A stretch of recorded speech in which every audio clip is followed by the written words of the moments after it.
Hello friends, मैं हूं कल्पना प्रजापति और आज हम होमवर्क का टॉपिक डिस्कस करेंगे। ये जो सीरीज़ है वीडियो की, इसमें आपको टीएन कॉलेज ऑफ कंपटीशन के सारे नोट्स प्रोवाइड हो रहे हैं। तो होमवर्क, जिसको हम असाइनमेंट भी कहते हैं, आखिर क्या होता है होमवर्क, ये हम लास्ट क्लास में भी डिस्कस कर चुके हैं।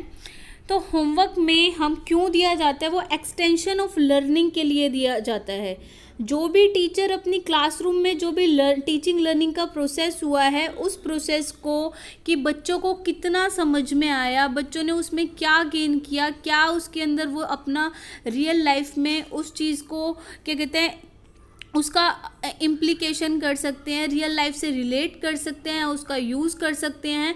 इन सब चीज़ों के लिए जो है होमवर्क दिया जाता है। तो होमवर्क के जो बेनिफिट्स हैं, इसके अंदर जो है एक्सटेंशन होता है लर्निंग का, और इसमें बच्चे को खुद को मौका मिलता है कि वो अपना घर पे आराम से देखे, अपना सेल्फ एनालिसिस करे कि उसको कितना समझ में आया, और वो एनालिसिस होमवर्क के द्वारा किया जाता है। तो child extends her learning herself through homework. ये अपनी एक्सटेंशन जो होता है उसकी लर्निंग का, वो खुद से करने का उसे मौका मिलता है होमवर्क के द्वारा। अब जो चाइल्ड को अपॉर्चुनिटी मिलती है सेल्फ लर्निंग की, कि वो अपनी लर्निंग खुद से करे, और चाइल्ड क्या होता है हमारा, एक एक्सप्लोरर बनता है, इन्वेस्टिगेट करता है चीज़ों को। जैसे बच्चे को हम कोई प्रोजेक्ट दे रहे हैं, कोई इंक्वायरी दे रहे हैं, कोई क्या कहते हैं, तो वो क्या करेगा, अपने चीज़ों को क्या कहते हैं इन्वेस्टिगेट करेगा, उसकी हैबिट एक्सप्लोरर की होगी, उसके अंदर वो एटीट्यूड, एक साइंटिफिक एटीट्यूड डेवलप होगा, एक लॉजिकल थिंकिंग बढ़ेगी, क्रिटिकल थिंकिंग बढ़ेगी, एनालिटिकल थिंकिंग बढ़ेगी।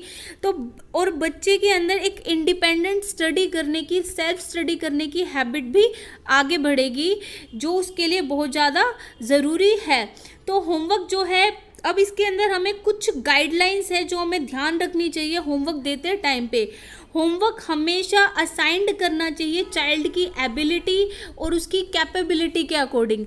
मान लो कि आप किसी 5th क्लास के या किसी 2nd क्लास के बच्चे को पढ़ा रहे हो, तो आपको उसकी एज, उसकी क्या कहते हैं क्रोनोलॉजिकल एज, उसकी मेंटल एज के अकॉर्डिंग आपको देना है, और हर इंडिविजुअल को अलग अलग क्वांटिटी में होमवर्क देना है हर बच्चे को, क्योंकि हम पढ़ चुके हैं कि इंडिविजुअल डिफरेंसेस होते हैं, इसलिए हमें डिफरेंशिएटेड इंस्ट्रक्शन देनी है। अब जो होता है कि कई टीचर क्या करते हैं, जो पीछे जो बुक के लेसन कंप्लीट होने के बाद जो क्वेश्चंस होते हैं ना, सेम वही दे देते हैं, और बच्चे क्या करते हैं, कुछ भी रिसर्च नहीं करते, कहीं से गाइड से, कहीं ऑनलाइन उन सब के आंसर कॉपी करके ले आते हैं। तो हमें हर बच्चे को या तो ग्रुप में होमवर्क दो, या फिर जिससे कि उनके अंदर एक सोशल फीलिंग, एक ये सारी चीज़ें का डेवलपमेंट हो। और होमवर्क जो है आपको बच्चे कि क्या कहते हैं कैलिबर उसका आगे बढ़े, और होमवर्क हमेशा एक लिटिल क्वांटिटी में देना चाहिए। अगर हम ज़्यादा होमवर्क देंगे तो बच्चे को बोझ लगेगा, वो उसे करना नहीं चाहेगा, बस मजबूरी में वो क्या करेगा, कॉपी पेस्ट करेगा। तो होमवर्क आप लिटिल क्वांटिटी में दोगे तो उसका मन करेगा उसके ऊपर रिसर्च करने का। और क्वेश्चन जो है होमवर्क के, आपको उसकी फॉर्मेशन खुद करनी है टीचर को, आपको टेक्स्ट बुक से कॉपी पेस्ट नहीं करना है, टीचर को खुद क्वेश्चन बनाने चाहिए, फॉर्मेशन करनी चाहिए। या आप बच्चे को बोल सकते हो कि आप बच्चे को बोलो कि उसने लेसन पढ़ा है, क्लास में लेसन का डिस्कशन हो गया, कि आप इस लेसन के बेस्ड आप क्वेश्चंस फॉर्मेशन करके लाओ, या कोई प्रोजेक्ट दे दो, कोई क्या कहते हैं इंक्वायरी दे दो कि आप नेबरहुड में सर्वे करो, आप चीज़ों को ऑब्जर्व करो। तो अलग अलग अप्रोचेस आपको अपनानी है, जिससे कि बच्चे की सारी जो डेवलपमेंट, ऑल राउंड डेवलपमेंट उसका हो सके। अब इसके अंदर होमवर्क में क्रिएटिविटी ज़रूर होनी चाहिए, कि कुछ नया करे जिसमें उसका मन लगे। कोई मॉडल है, कोई चार्ट है, सर्वे है, तो ये सारी चीज़ें आप देख सकते हो। अब उसको इमीडिएटली आपको चेक भी करना है। ऐसा नहीं कि आपने होमवर्क दे दिया और जब बच्चा होमवर्क करके ला रहा है और आप उसको चेक नहीं कर रहे, अगर आप चेक नहीं करोगे तो अगली बार क्या करेगा, बच्चा होमवर्क नहीं करेगा, उसे ये लगेगा कि टीचर को चेक तो करना होता ही नहीं है, तो मैं क्यों मेहनत करूं।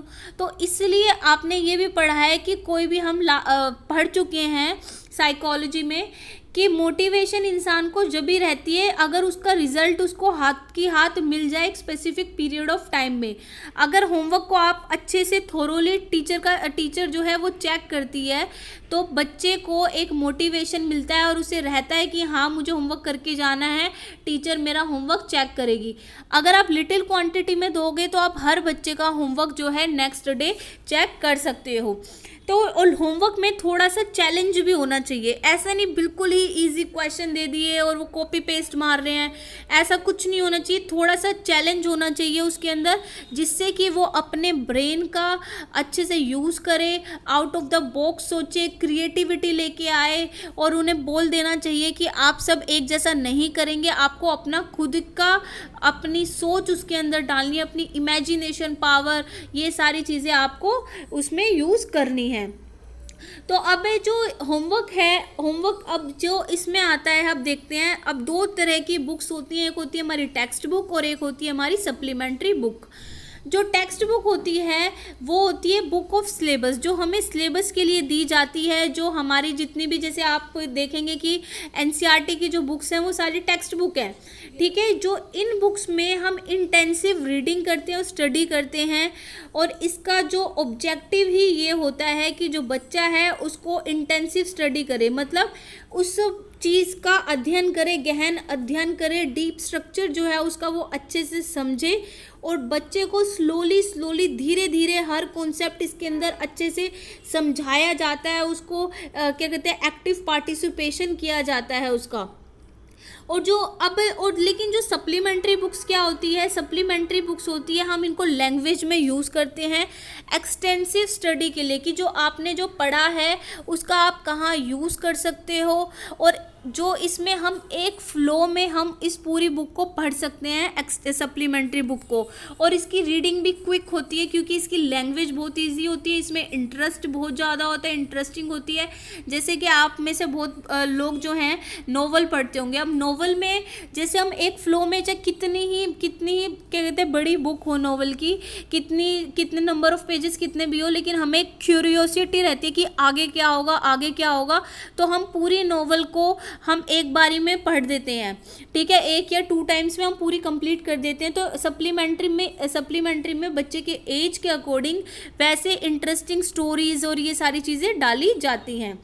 तो इंटेंसिव जो है आपकी जो सिलेबस है, टेक्स्ट बुक है, अब उसके अंदर इसमें जो कॉन्सेप्ट होते हैं टीचर को क्लियर करने होते हैं। तो इसको क्लियर करने के लिए जो हमने सप्लीमेंट्री बुक्स में जो पढ़ा है वहाँ से हम एग्जाम्पल लेकर हम इसमें यूज़ कर सकते हैं बच्चे को समझाने के लिए।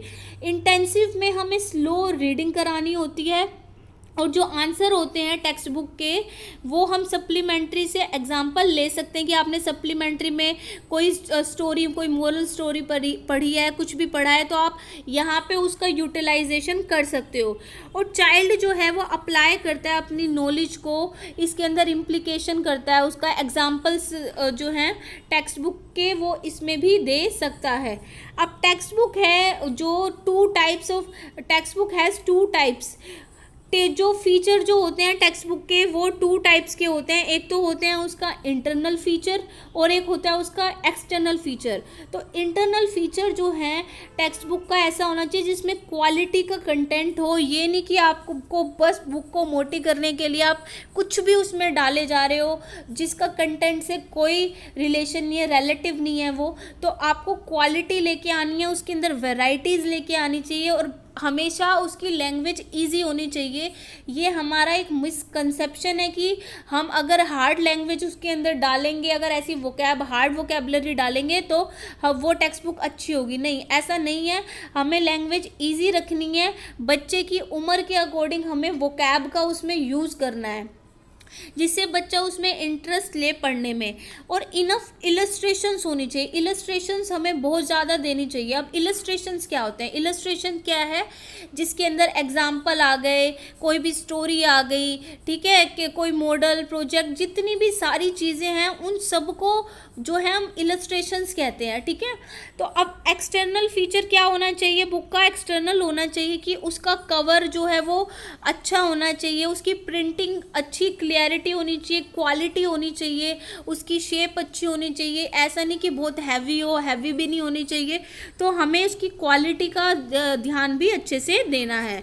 अब ये है जैसे कि इलस्ट्रेशंस जो है, इलस्ट्रेशंस में हम क्या होते हैं, एग्जाम्पल आ गए, स्टोरी है, कोई इंसिडेंट है, पिक्चर्स होने चाहिए क्योंकि पिक्चर से बच्चे अच्छे से समझते हैं, इंटरेस्ट लेते हैं, इवेंट होने चाहिए, वैरायटी ऑफ क्वेश्चंस डाल सकते हो, out of the box questions डाल सकते हो, कोई प्रोजेक्ट मेथड के लिए उन्हें बोल सकते हो, सर्वे के लिए उसमें बोल सकते हो, तो ये सारे उसमें आएंगे। अब इसके अंदर है जैसे दो हमने राइट टू एजुकेशन एक्ट जो है डिस्कस किया था, अब ये पेपर डिस्कशन पे बेस्ड कुछ क्वेश्चंस हैं, उन्हें भी हम कर लेते हैं।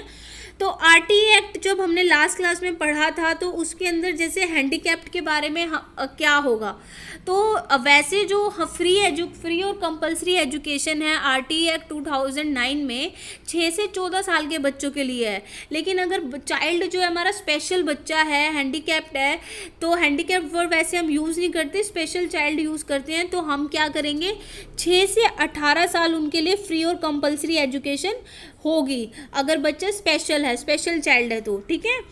अब है उसके अंदर अगर या कि मतलब बच्चे में कोई डिसेबिलिटी है तो हमने उसकी 4 साल और आगे बढ़ा दी।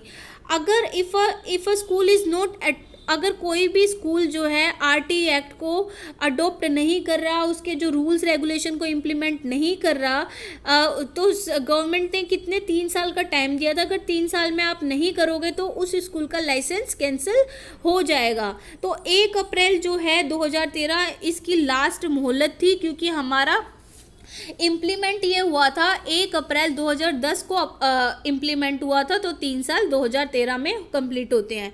अब जो टीचर के लिए 45 आवर्स हम ये डिस्कस कर चुके हैं लास्ट क्लास में कि ज़रूरी है प्रिपरेशन, वो टीचर को चाहिए। और अब कोई भी स्किल क्या है, अब स्किल्ड पर्सन कैसे, किसी भी इंसान में कोई भी स्किल आप कैसे डेवलप करोगे, चाहे आप कोई भी काम कर रहे हो। स्किल डेवलपमेंट 2 तरीके से होती है। अगर आप स्किल्ड पर्सन हम उसे कहेंगे जो किसी भी काम को बिल्कुल सही तरीके से एक्यूरेटली करता है, टाइम पे करता है, क्विकली करता है, बिना क्वालिटी को कॉम्प्रोमाइज़ किए। तो वो स्किल आप में कैसे आएगी, जब आप बार बार एक ही चीज़ की बार बार प्रैक्टिस करोगे, तो फिर क्या होगी, आपके मसल, आपके ब्रेन, वो सारी चीज़ें आप मल्टीटास्किंग भी हो जाओगे। अब वो अपने आप आपको क्या करेगा, इन्फॉर्मेशन देगा और आप उस चीज़ को उतने अच्छे से कर पाओगे। तो सबसे पहले आपको क्या है, वो जो कॉन्सेप्ट जो भी आप कर रहे हो वो क्लियरिटी होनी चाहिए और बार बार आपको उसकी प्रैक्टिस करनी है। और जो पर्सन है should not commit the mistake and do the work quickly. तो स्किल्ड पर्सन कौन माना जाएगा, जो एक्यूरेटली कर रहा है, जल्दी कर रहा है, क्विकली कर रहा है, कोई गलती नहीं कर रहा है और उसके काम में क्वालिटी है। जैसे कि मान लो आप कोई भी मैथ के क्वेश्चंस है या टेबल है, आपने जब टेबल लर्न करना सीखा तो उसके अंदर आपको पहले बहुत टाइम लगा टेबल लर्न करने में, लेकिन बाद में अभी आप एकदम में आपको टेबल बोलो 2 का टेबल आपके बिल्कुल लिप्स पे रहता है।